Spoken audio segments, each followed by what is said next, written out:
ایک نوجوان آدمی کی کہانی ہے جو کسی فیکٹری میں کام کرتا تھا۔ اس کا جو صاحب تھا فیکٹری میں وہ ایک بوڑھا سا آدمی تھا۔ اس نے اسے نصیحت کی کہ فیکٹری میں کام کرتے ہوئے بولنا کم اور کام زیادہ کرنا، اور فیکٹری میں جو بھی کام ہو رہا ہے اسے سیکھنے کی کوشش کرنا اور اپنی اسکل کو مضبوط کرنا۔ کچھ سالوں کے بعد وہ بوڑھا آدمی ریٹائر ہو گیا اور وہ نوجوان آدمی اس کی جگہ پر ٹیکنیشین بن گیا۔ وہ پوری محنت اور ایمانداری سے اپنا کام کرتا جیسا کہ اس کے استاد نے اسے بتایا تھا۔ وہ اکثر اپنے استاد کو ملنے کے لیے بھی جایا کرتا تھا۔ ایک دن وہ ملنے کے لیے گیا تو بوڑھے آدمی کو تھوڑا سا اداس اور دکھی لگا۔ بوڑھے آدمی نے پوچھا، بیٹا کیا بات ہے؟ کوئی پرابلم ہوئی ہے؟ کوئی مسئلہ ہے تو بتاؤ، شاید میں تمہاری کوئی مدد کر سکوں۔ نوجوان نے ٹھنڈی سانس لی اور بولا، اتنے سالوں سے میں آپ کی ہدایت کے مطابق پوری محنت اور ایمانداری سے اپنا کام کر رہا ہوں۔ میرے کام کے سلسلے میں کوئی کوتاہی نہیں کی، لیکن میں دیکھتا ہوں کہ کمپنی نے ابھی تک مجھے پروموٹ نہیں کیا، جبکہ میرے بعد آنے والے لڑکے جو کام کے حوالے سے کسی طرح بھی میرے مقابلے نہیں، لیکن وہ ہم سے آگے نکل گئے، اور نہ ہی اس کے پاس کوئی تجربہ ہے اور نہ ہی اس کے پاس کوئی صلاحیت اور اسکلز ہے۔ میں جس نے کمپنی کا سارا کام سنبھالا ہوا ہے اور میں وہیں کا وہیں جس نے کمپنی کا سارا کام سنبھالا ہوا ہے اور میں وہیں کا وہیں ہوں، یہی بات مجھے دکھ دیتی ہے۔ بوڑھا آدمی تھوڑی دیر سوچتا رہا، پھر وہ نوجوان کی طرف مڑا اور بولا کہ جب ایسا ہی ہے تو ایک دن فیکٹری سے چھٹی کر لو، کوئی بھی وجہ بتا کر ایک دن فیکٹری سے چھٹی لے لو، تمہیں تھوڑا سا ریسٹ کرنا چاہیے۔ نوجوان آدمی پہلے تو اس نصیحت پر تھوڑا حیران ہوا، پھر جیسے جیسے سوچتا گیا اسے بات کی سمجھ آتے گئی۔ اس نے اپنے استاد کا شکریہ ادا کیا اور جلدی جلدی فیکٹری کی طرف جانے لگا تاکہ وہ جلد سے جلد فیکٹری سے چھٹی لے لے۔ جب وہ چھٹی کے بعد اگلے دن فیکٹری پہنچا تو مینیجر نے فوراً اسے اپنے آفس بلایا اور بتایا کہ جب کل وہ آفس نہیں آیا تھا تو فیکٹری کا کوئی کام بھی صحیح سے نہیں ہو پایا۔ جو کام وہ بڑی آسانی سے کر لیا کرتا تھا، دوسرے لوگوں کو وہ کام کرنے میں بہت مشکلات کا سامنا کرنا پڑا اور انہیں سمجھ نہیں آ رہی تھی کہ اس مسئلے کو کیسے حل کریں۔ تمہاری غیر موجودگی میں کمپنی کو صحیح معنوں میں تمہاری اہمیت کا اندازہ ہو گیا۔ تمہاری کام کی اہمیت کو سامنے رکھتے ہوئے کمپنی نے فیصلہ کیا ہے کہ تمہیں پروموٹ کر دیا جائے اور تمہاری تنخواہ میں بھی خاطر خواہ اضافہ کیا جائے تاکہ تمہاری حوصلہ افزائی ہو اور تاکہ تم اور محنت سے کام کرتی رہو۔ وہ نوجوان لڑکا دل ہی دل میں بوڑھے استاد کی عقل مندی کی داد دے رہا تھا۔ اب اسے سمجھ آ گئی تھی کامیابی کا راز کیا ہے۔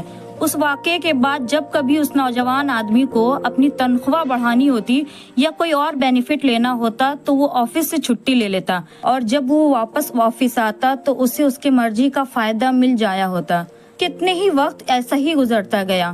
ایک دن جب وہ چھٹی کے بعد فیکٹری آیا تو گارڈ نے اسے اندر داخل ہونے سے روک دیا۔ گارڈ نے اس کے ہاتھ میں ایک لیٹر تھمایا جس پہ صاف صاف لکھا تھا کہ اسے نوکری سے نکال دیا گیا ہے۔ وہ نوجوان آدمی یہ سب دیکھ کر بڑا حیران ہوا۔ وہ شوق کی کیفیت میں تھا، اسے کچھ بھی سمجھ نہیں آ رہا تھا کہ بیٹھے بٹھائے اچانک یہ سب کچھ کیسے ہو گیا۔ جب اسے کچھ بھی سمجھ نہیں آئی کہ اب وہ کیا کرے تو پھر وہ اس بوڑھے استاد کے پاس چلا آیا۔ اس نے استاد کو ساری بات بتائی۔ مجھے سمجھ نہیں آ رہا کہ آخر انہوں نے مجھے نوکری سے کیوں نکال دیا ہے، آخر کیا غلطی ہوئی ہے مجھ سے؟ نوجوان آدمی نے پوچھا، میں نے تو بالکل ویسے ہی کیا جیسے آپ نے مجھے سکھایا تھا، تو پھر میرے ساتھ ایسا کیوں ہوا ہے؟ اس بوڑھے آدمی نے کہا کہ تم نے ویسا بالکل نہیں کیا کیونکہ تم نے میری پوری بات سنی ہی نہیں تھی۔ بوڑھی آدمی نے بڑے افسوس سے کہا، تم یہ بات فوراً سمجھ گئے کہ ایک بلب جو ہمیشہ جلتا رہے اس کا کوئی نوٹس نہیں لیتا، اس کی موجودگی اور افادیت کا کوئی احساس نہیں کرتا۔ لوگ تبھی اس کی اہمیت کو سمجھتے ہیں جب ایک دن وہ بلب جلنا بند ہو جائے۔ تمہیں یہ بات اتنی اچھی لگی کہ اتنی سمجھ آئی کہ تمہیں اس کو اپلائی کرنے کی جلدی پڑ گئی اور تم فوراً ہی چلے گئے اور میری پوری بات بھی نہیں سنی۔ میری بات کا دوسرا حصہ سننے سے پہلے ہی تم چلے گئے۔ بات کا دوسرا حصہ؟ نوجوان نے بڑی حیرانی سے پوچھا۔ اب اسے لگنے لگا تھا کہ واقعی اس سے کوئی بہت بڑی غلطی ہو گئی ہے۔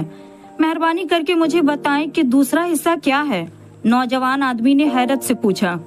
بوڑھے آدمی نے کہا کہ دوسرا حصہ پہلے حصے کی نسبت زیادہ اہم ہے اگر کسی کو یہ لگنے لگے کہ یہ بلب بار بار بند ہو جاتا ہے، یہ ریلائبل نہیں ہے، تو پھر وہ بلب بدل دیا جاتا ہے، اس کی جگہ پر نیا بلب لگا دیا جاتا ہے۔ بوڑھی آدمی نے آہستہ آواز میں جواب دیا۔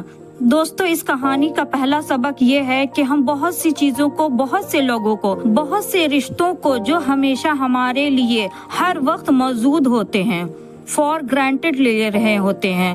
اکثر انہیں ہمیں ہونے کا، ان کی اہمیت کا احساس تب ہوتا ہے جب وہ ہماری زندگی سے چلے جاتے ہیں۔ اس لیے کسی ایسے دن کا انتظار کرنے کے بجائے اس سے پہلے ہی اس کی قدر کریں۔ اور دوسرا یہ کہ اگر آپ کسی کے لیے ہر وقت اویلیبل ہوں تو آپ کی اہمیت نہیں رہتی۔ لوگوں کو اپنی اہمیت کا احساس دلانے کے لیے بعض دفعہ تھوڑی سی دوری بھی اختیار کرنی چاہیے، لیکن ہمیں اتنا دور ہرگز نہیں جانا چاہیے کہ لوگ ہمارے بغیر ہی جینا سیکھ لیں، ہمارے بغیر ہی رہنے کی عادی ہو جائے۔ زندگی میں ہمیشہ میانہ رہیں، ایک بیلنس بنا کر رکھنا چاہیے، اور زندگی میں ہر روز نیا سیکھو، نیا سوچو، نیا کرو۔ اس طرح کی اور کہانی سننے کے لیے ہمارے چینل کو سبسکرائب کر لیں۔ ملتے ہیں ایک اور نئی کہانی کے ساتھ، جب تک کے لیے اللہ حافظ۔